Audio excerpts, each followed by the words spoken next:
Ako, si Telesfero Juan de Dios, o mas kilala bilang Kabesang Talis. Isang butihin masunuring anak ni Tandang Saylo. At isa namang butihing ama ni na Lucia, Tano at Huli. Masipag, may pangarap at kabutihang asa. Kilala ako bilang isang amang masikap na gagawin ng lahat para sa kanyang pamilya. Isang butihing kabesang tutugunan ang mga pangangailangan ng kanyang nasasakupan. Ngunit, walang habas na inabuso at ginipit ng mapang-aping sistema ng bayan. Kung magbibigay ako ng limos si Pulubi para mawala na siya, mapipilit ba akong ituloy ito lalo na kung nakikita kong sinasamantala niya ang aking kagandahang loob?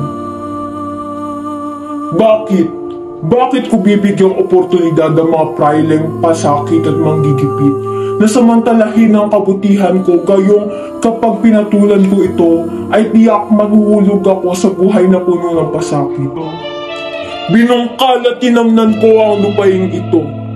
Namatay at nilibing dito ang aking asawa at anak dahil sa pagtulong sa akin.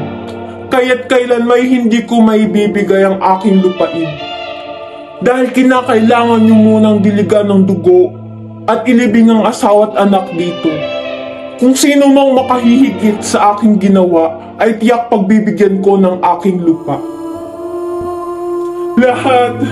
Lahat ay aking ginawa upang ipaglaban ng sakahang aking iniingatan.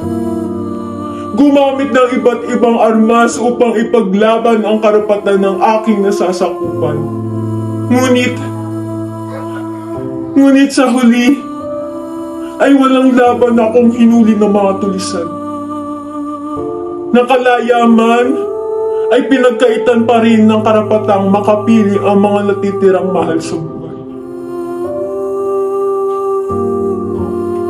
Patuloy na ginipit, inabuso ng huwad na sistema ng bayan. Ngunit sa huli, ay isang larawan ng makikinita. Tunay na mapaglaro at masalimuot ng tadhana, lalong-lalo sa mga mararalita.